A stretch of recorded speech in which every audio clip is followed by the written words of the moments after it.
Motivational Mondays.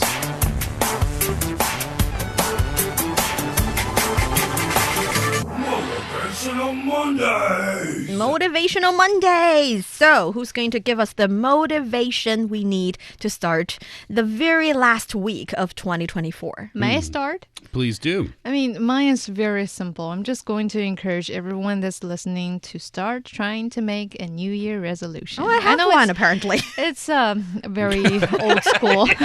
You just made it 2 minutes ago. Yeah, that's nice. That's a good beginning as well. Because you guys know that I have this calendar called Self-Love Calendar, and I believe this is kind of like the final chance for us to give a motivational Monday in 2024. So what my calendar told me, well, for this week, is to explain happiness in a new way, a brand new way, which means to start to make a list of things that can make you happy. And in my interpretation, that's some new hopes for next year.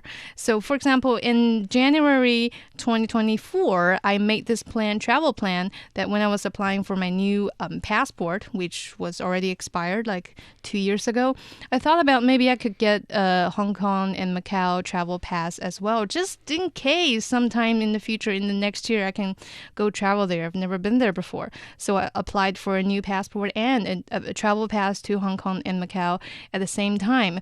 And then 12 months later, in December 2024, I actually got the chance to pay a visit to Hong Kong and Macau, and I found that trip very fruitful and very just refreshing to me as well. Very So cool. you never know which New Year resolution will come true at what time, but it brings you inspiration just to try to write it down and add that to your plan. So come on, guys, just make one. How long was that pass? Is that pass good for? For 1 year, I think. Oh, so you were last almost out minute. of time then. I know, right? But that pass, I mean, it's like a document thing you can renew every year. But that little card, that pass, is for 10 years use. You just need to reapply one every year. Okay. Yeah. Oh, so you have the card now, and whenever you want to, you can just apply to it. Right, exactly. Yeah, so I think what you're saying here is have a New Year's resolution and manifest. Yeah. Make it happen. Yep, precisely. So wait, you've scratched that off the list. So what's next? That's a good question. Let me just think about it. Future episode of Roundtable. Yeah. We'll come back to you and Yeah. ask that one again. I'd like to follow Yushan's because mine is also related to do things for the coming year. And I got this from a book called The First 20 Hours, How to Learn Anything Fast. It's actually a book written by Josh Kaufman, and he's talking about when you make a pre-commitment to spend at least 20 hours on a new skill, you significantly increase your chances of success. So no matter what happens, no matter how long you've been delaying or pausing, no matter what happens, just make sure if you decide to learn a new skill or just do a new thing, then you have to commit your 20 hours.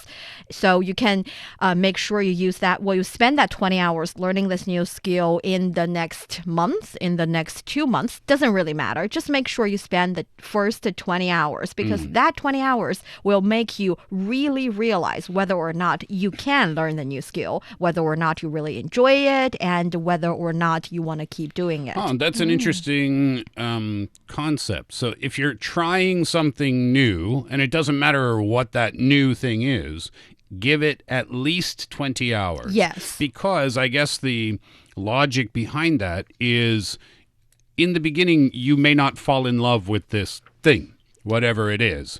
So if that's the case, then you may want to quit almost immediately. But if you stick with it for at least 20 hours, your attitude towards that thing might change. And within that 20 hours, you might already been practicing, well, what we call focused practice, meaning that you should isolate the most important sub-skills, practicing with intensity and continuously adjusting based on the feedback. Those are the key of focused practicing.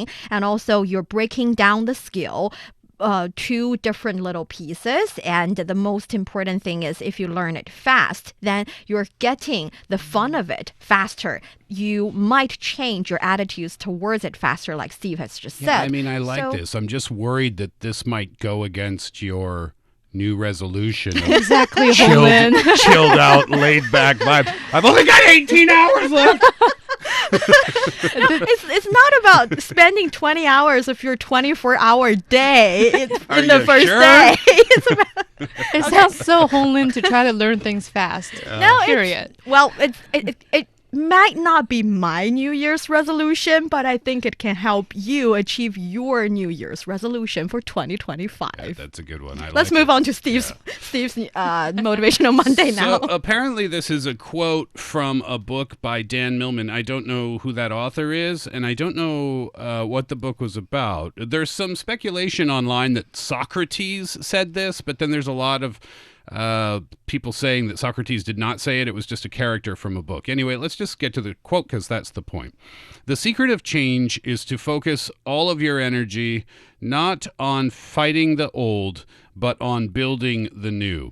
And I like to think like this at the end of the year because I think the past for a lot of people can be like a chain, a ball and a chain, and it can stop you from moving forward if you focus too much on your past pain or your past failure or whatever that might be. So this quote reminds me, especially when we're about to roll into 2025, spend some time reflecting on the past, maybe things that didn't go so well this year, but use those to change for the future, not to feel depressed or sad or hurt your self-confidence or something like that. Look at it, learn from it, look forward, and try to build on those mistakes. Awesome. That is very well said. In Chinese, we sometimes talk about the relationship between building something new and breaking or demolishing what's old. We talk about the relationship between 破 and 立, breaking and establishing. And my personal preference is towards 先立后破. You first establish something that will work, no matter if it works better or worse, just something new that will work. You establish that first, and then you talk about 后破. Then you think about to destroy what hasn't been working so well or was working yet you want to improve. Just make sure you have something to work on and do not, like Steve has just said, dwell on the old mistakes you've made, dwell on the shortcomings of the current system. After all, the current system has helped you till now all the way. So yeah, well said. Yeah, like I said, at the end of the year, it's a time of reflection, but just think about the positive stuff, I guess, more than the negative stuff. And you can do this, you can take more than 20 hours to do this And if you manifest. want, and manifest. So you don't get that banwei and you get that chilled out vibe. There, we just combined everything into one Yay, sentence. all together. didn't we? Works pretty well. Yeah. And that brings us to the end of today's roundtable. We'd love to hear your thoughts on today's topics. Leave us a comment wherever you're listening to your favorite podcast, or send us an email to roundtablepodcast@qq.com. That's roundtablepodcast@qq.com. Until next time, keep the conversations going and the ideas flowing. I'm Niu Honglin with Steve and Yushan. Thank you for listening. Bye-bye.